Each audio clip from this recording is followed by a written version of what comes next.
state your name and your previous occupation from the 80s and 90s.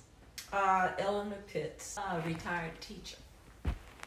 I started at Winona Elementary, taught Winona High School, and then retired from Lawson State Community College. Okay, so where did you grow up? Robertsville, Missouri. And why did you decide to get your master's at the Alabama State University? After I got my teaching job at Winona Elementary, so many of my friends that I met, they were already attending the extension downtown, Alabama State Extension. So I wanted to increase my salary because our salary was so low when we started teaching. And I wanted to start class, and that was the cheapest way, and it was right downtown. And we didn't have to go on campus but one time a week. Okay. And before you went to Alabama State, what school did you go to? Southwest Missouri State University in Springfield, Missouri. It's known now as Missouri State. What sports did you play? I played softball and volleyball. So when and why did you decide you want to start coaching? I've always wanted to coach. I didn't want to coach basketball, but I've always wanted to coach. I probably my most favorite sport was softball. And did you ever get to coach softball to a certain degree? I did at Winona Elementary and Winona High School for a while. Our biggest problem at the high school is we didn't have a practice field. So that kind of held us back a lot. Okay. Did you have any inspirations in coaching or in general? Like, was there anybody that inspired a coaching style, or was there somebody that in softball, yes, the lady I had in college, she was a hard coach. Nothing mattered except for what she said, and she was a strict conditioning coach. So we were in top condition. Mm-hmm. So I was very impressed with her. Now with basketball, I had to learn the game. Mm-hmm. So I didn't have a style. Okay. So what did you specifically teach in? Health and physical education. Was there anything in health and physical education that you enjoyed thoroughly? Oh, I enjoyed all activities with the kids, but I enjoyed the emphasis was fundamentals. I think if you teach fundamentals to anybody, you can teach them any kind of sport. But you got to start with the fundamentals. What was your favorite thing about coaching? The students and seeing them succeed, I think, and the success that a lot of them have had since they've left school and stuff. But we had fun. We were like a close family. Now, we had bad days and we had good days, but we had a lot of fun. And that kind of goes into my next question. So how did you keep your team motivated all the time? I had a special group of kids. They were like a club or I got to think of another word for them. But they were a close-knit group. And they stayed close-knit. And they would, if it was somebody they didn't want on the team, they'd run them away. Okay. Had no problems practicing, had no problems with the type of conditioning that I wanted to do, and the parents really supported me. That was number one. If you have the parents support, you can do anything you want. So they wouldn't let the kids quit. Okay. Yeah. So was this in specifically high school, or was it middle school too? Elementary school. When elementary school, we were K through 12, so I think we could start the kids playing in the 4th grade, 5th grade. Was it the 5th grade? I think we could start them playing. But we used to play with the Y League and Ping League in Birmingham, and we played. We tried everything.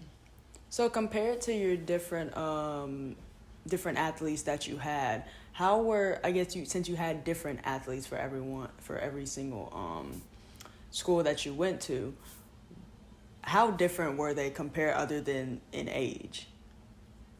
And how different was... Personalities were different, attitudes were different. You had to learn how to deal. Some you could yell at, some you couldn't.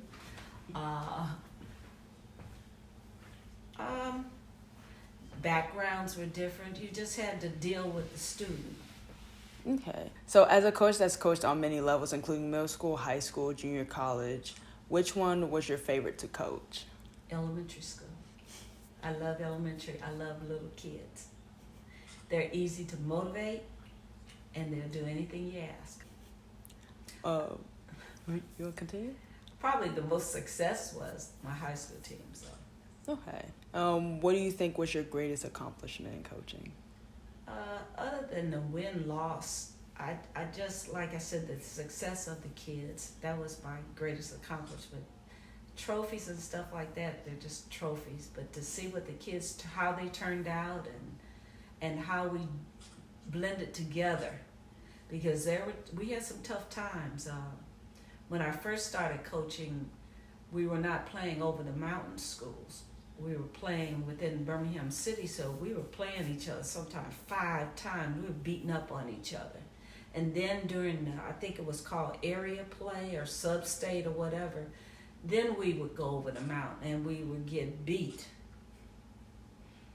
And then probably a few of the other coaches, I decided, I didn't see why I couldn't play them during the year, instead of just all of a sudden I had to play them in the playoffs. I wanted to see them during the year, and that was tough. You had to get through parents, you had to get through administration, and it was a lot of issues. Again, I wasn't from here, so I didn't understand all of the, the issues that they had, social issues and racial issues they had. So. Yeah. So, was there any specific things other than age? So did your coaching style ever transition and change throughout? It did. When I first started, I had none.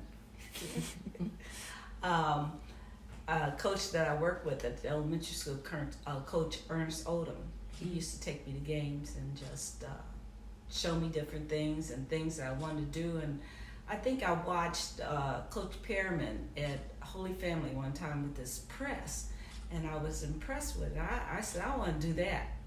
Well, every time I tried it didn't work. So there were several of the men coaches that really cooperated with the women. And I would ask questions of why it wasn't working and what could I do and changes I could do. And I had a couple of the coaches told me, simple, just change it and do what you want to do with it. And I go, okay, that's interesting. But I wanted to press, I wanted a fast game, I wanted a conditioned group of kids. When we started, we couldn't remember where we were going on the court. We were all over the place. So I had to come up with something that made it easy. So the simplest way that I could figure out, since we wanted to run a press, was if you scored the bucket, you hit the top of the press. Everybody else get a spot. Simple way. Then we were, like I said, conditioned. We were a top conditioned team. You might get us in the first half, but we're gonna run you down. And I had speed, and I had kids that could catch. I had shooters. I had hustlers. I had kids that did not believe in losing under no circumstance, and it was just a good time. So going back to your, athletic days, so what was a mindset that you had as an athlete to keep you going and keep you on, since you were at the top level of a D1 school? I didn't like to lose. I don't like losing. I don't like anybody to tell me something I can't do either. On the school team that I played for in Springfield, Missouri, on softball, I think it was only 2 blacks, and then I ended up being the only one. Volleyball, we started with 2, and then I ended up being the only one. Okay. It didn't matter with me. I wanted to play. So that was just, I wanted to play.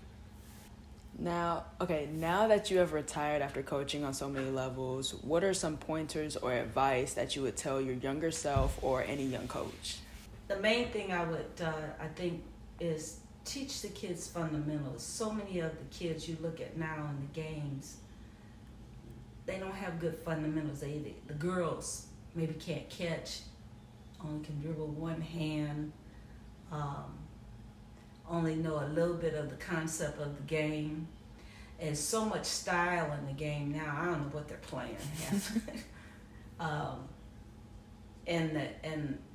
You don't know whether the kids are enjoying it because everybody wants to be the star. We had team concept. We win, we lose. We, all of us, together. Yeah. But now I wouldn't do it.